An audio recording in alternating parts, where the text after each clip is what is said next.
We will start here. Peak, double peak, double peak, double peak, and close.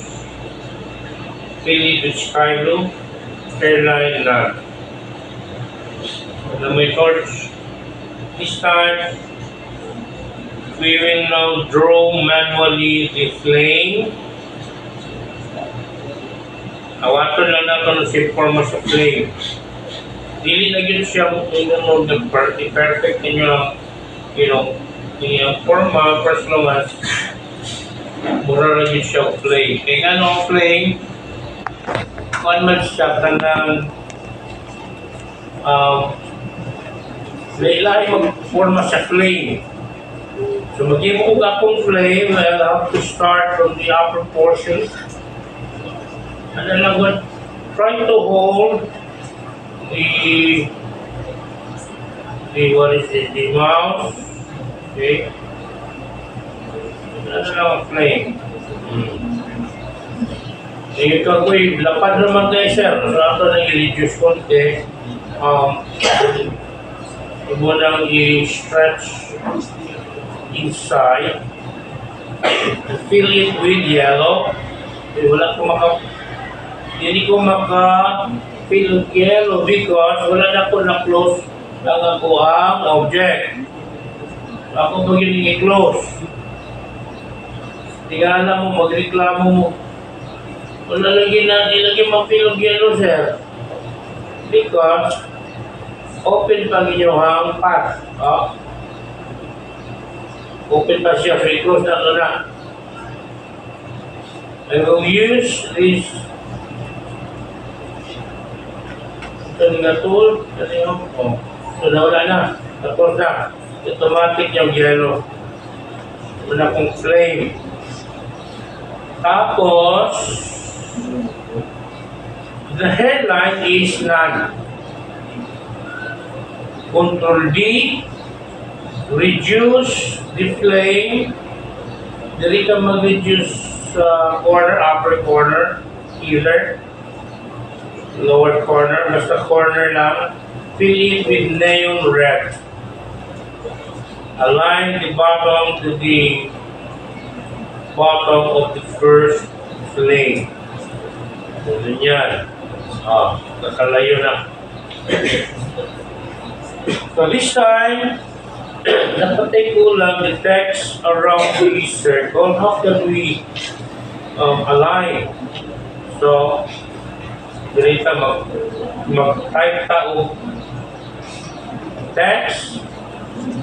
So we will change the font style to Arial Black. Then the size is 28. Enter. Let's start typing with caps lock.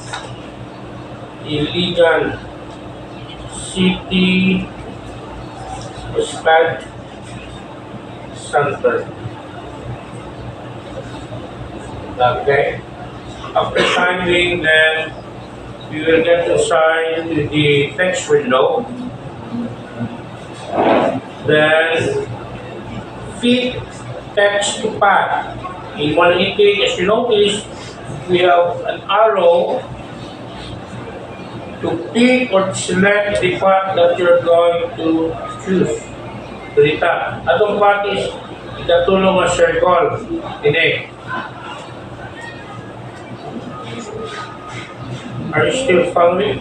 Yes, sir. After hindi mo makit sa path, you try to get inside the distance from path. Kining upper kasi ato may ipataas. So, upper 1, 2. So, duha na ka pick ang sa upper ng path.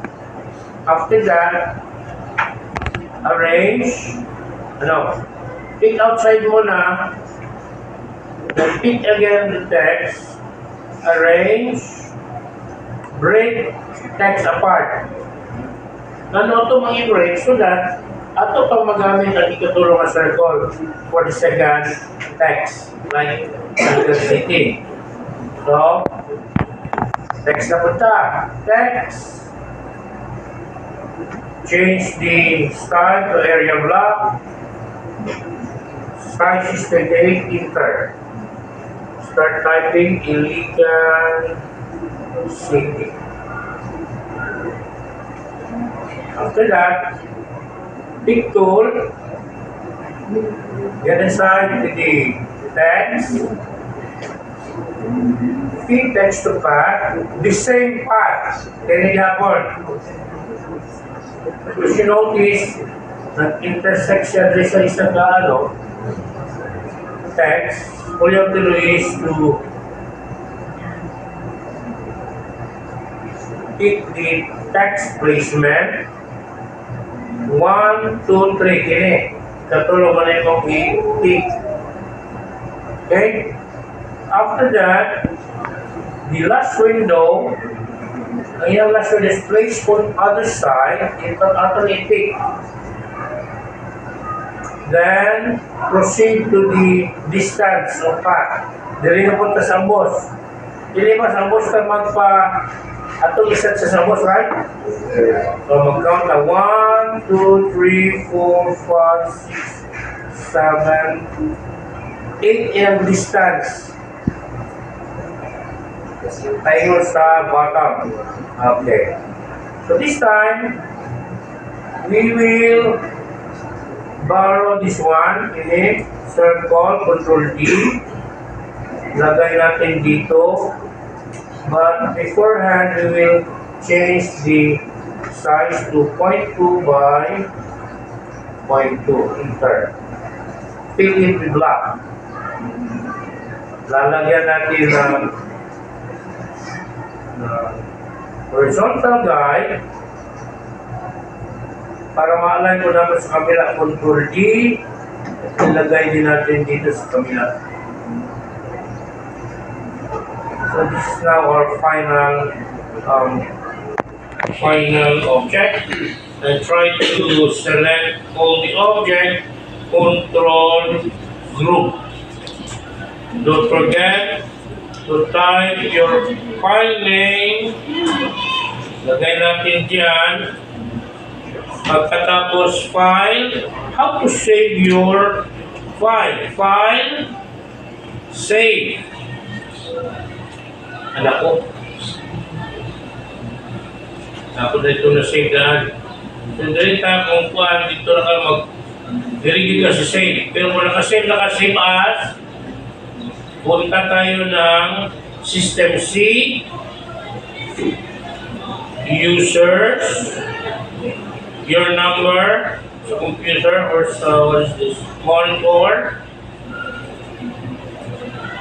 Pasok ka doon sa documents at diyan mo ilagay ang file name mo. Are you following? Okay. Any question? Okay, break number 2.